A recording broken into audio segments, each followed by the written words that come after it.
Assalamualaikum, salam sejahtera bagi kita semuanya. Halo teman-teman, apa kabar? Di situasi pandemi seperti ini, Ibu berharap kita selalu dalam keadaan sehat ya. Seperti biasa, sebelum memulai pembelajaran, alangkah baiknya kita berdoa menurut kepercayaan dan keyakinan kita masing-masing. Berdoa dipersilahkan.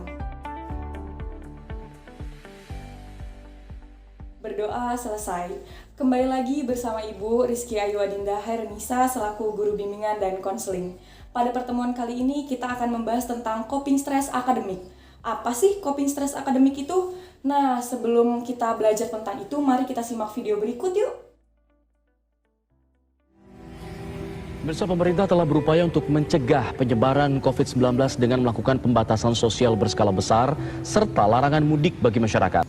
Dan sekarang langsung saja kita pantau perkembangan data corona di dunia. Ya, secara global kita bisa lihat saat ini sudah ada 1.853.000 kasus lebih orang yang terkonfirmasi terinfeksi virus corona, sementara di antaranya 114.000 lebih dinyatakan meninggal dunia atau sekitar 6% dari total kasus, dan yang sembuh dinyatakan sebanyak 423.600. Tantangan sekolah daring di tengah pandemi COVID-19 menelan korban jiwa. Seorang siswi kelas 2 sekolah menengah atas di Goa, Sulawesi Selatan meninggal akibat bunuh diri. MI ditemukan tewas di kamarnya Desa Bilalang, Kecamatan Manuju pada Sabtu pagi oleh kerabatnya sendiri. Aparat kepolisian yang tiba di lokasi saat itu langsung menggelar olah tempat kejadian perkara. Polisi mengamankan sebuah cangkir serta kemasan racun serangga. Petugas juga mengamankan telepon seluler milik korban. Fakta pemeriksaan menunjukkan korban nekat menenggak racun serangga akibat depresi atau tugas online yang diterima dari sekolahnya. Ditambah lagi korban tinggal di wilayah pedalaman, sulit akses internet. Wah, ternyata pandemi tidak hanya berpengaruh di sektor ekonomi dan sosial ya. Pandemi juga berpengaruh dalam dunia pendidikan. Khususnya kita, peserta didik pun merasakannya. Sekolah jadi berbasis online, nggak ketemu temen-temen, tapi tugas menumpuk, jadi nggak bisa manage waktu belajar deh. Berujung suka nunda-nunda tugas, main HP seharian, rebahan seharian, demi menghindar dari banyaknya tugas. Hayo ngaku, siapa di sini yang kalau Zoom atasnya aja nih yang rapi, tapi bawahnya celana tidur? Teman-teman semuanya, apakah di antara kita ada yang pernah melakukan penundaan tugas selama pembelajaran jarak jauh berlangsung? Main HP seharian karena malas nugas, rebahan seharian, tidak memperdulikan tugas, bahkan ada yang sampai overthinking karena nilainya. Pernah nggak kamu melakukan satu di antara yang udah Ibu sebutin tadi? Atau ternyata kamu pernah melakukan semuanya? Tahu nggak sih, ternyata yang udah Ibu sebutkan tadi adalah bentuk dari stres akademik loh. Apa sih stres akademik itu? Langsung aja kita simak video berikut. Stres akademik ialah respon individu terhadap kejadian menekan di lingkungan akademik yang ternyata melebihi kapasitas kemampuan individu dalam mengatasinya, sehingga timbul gangguan yang disebut stres akademik. Nah, setelah tahu definisi stres akademik, kira-kira kamu udah bisa menyadari belum? Kamu pernah merasakan stres akademik atau enggak? Atau ternyata bahkan lagi mengalaminya? Yuk, jawab di kolom komentar di bawah ini ya. Kamu tahu nggak penyebab dari stres akademik itu? Nah, penyebab dari stres akademik itu kita sebut oleh stresor akademik. Setelah stresor itu tadi muncul, pasti akan ada nih gejala-gejala yang terlihat. Apa aja sih gejala-gejalanya? Nah, yang pertama, suasana hati yang tidak menentu atau yang biasa kita sebut dengan swing mood. Siapa di sini yang teman-teman suka marah tiba-tiba, senang abis itu langsung sedih, kecewa nggak jelas, sedih tapi nggak tahu alasannya? Nah, itu adalah salah satu gejalanya loh. Siapa yang pernah merasakannya? Tulis di kolom komentar ya.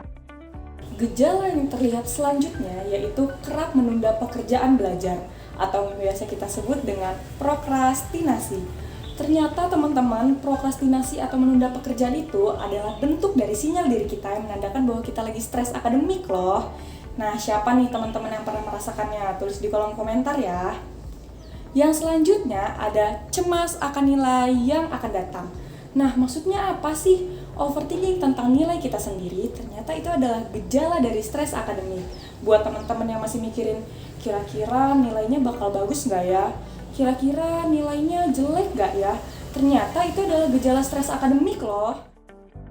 Gejala yang terakhir, tidak memiliki motivasi belajar. Ternyata teman-teman, ketika kita bingung cari motivasi di mana lagi, itu adalah gejala dari stres akademik loh. Karena di pikiran kita tuh udah pusing banget mikirin kira-kira motivasi apa ya yang cocok buat diri kita. Setelah kita mengetahui dari stresor akademik dan gejala-gejala yang timbul, selanjutnya kita akan belajar tentang dampak dari stres akademik. Apa aja sih dampak dari stres akademik itu? Yang pertama ada nilai jelek. So pasti teman-teman, ketika kita merasakan stres akademik itu akan mempengaruhi nilai kita. Jadinya nilai kita jadi nggak memuaskan deh. Yang selanjutnya ada pola belajar berantakan. Ketika kita mengalami stres akademik, kita jadi nggak bisa manage waktu belajar dengan baik nih. Pola belajar kita jadi nggak teratur lagi deh.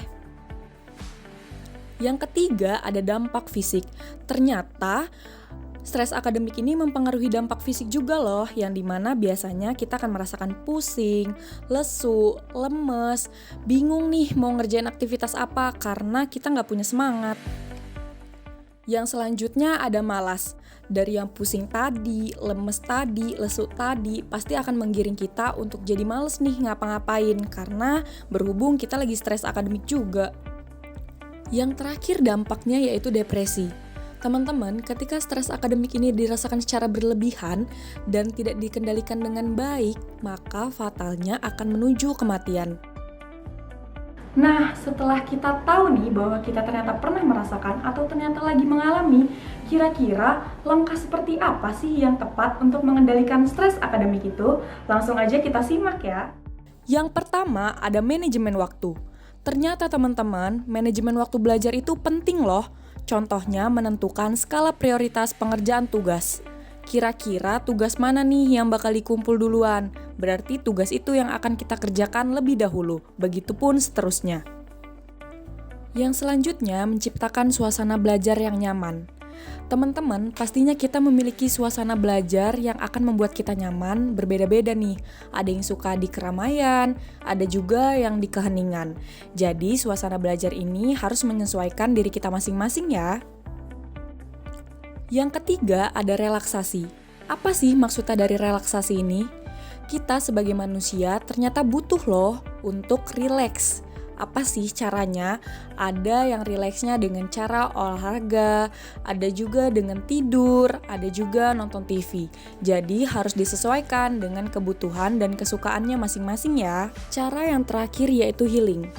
Ketika ketiga cara tadi kurang efektif di diri teman-teman bisa melakukan yang namanya healing dengan cara bercerita, berkeluh kesah dengan guru BK atau konselor yang dirasa cocok dan nyaman untuk menjadi tempat cerita teman-teman sendiri. Jadi, cara-cara tersebut bisa langsung teman-teman praktekin di rumah ya. Namun, jika cara-cara tersebut kurang efektif, teman-teman bisa langsung hubungi dan konsultasi langsung dengan guru bimbingan dan konseling. Setelah pemaparan dari video pembelajaran kali ini, Ibu bakal ngasih challenge nih ke teman-teman semuanya untuk ceritain stres akademik apa sih yang pernah dirasakan oleh teman-teman. Dan jangan lupa ya, challenge itu kirim via email. Nah, teman-teman udah tahu kan email Ibu apa? Tertera di bawah ini ya. Nah, sekian, terima kasih teman-teman semuanya atas antusiasnya untuk pembelajaran kali ini. Jangan lupa untuk like, komen, dan subscribe ya. Bye. Wassalamualaikum warahmatullahi wabarakatuh. Yuk mulai bercerita tentang perasaanmu ke konselor.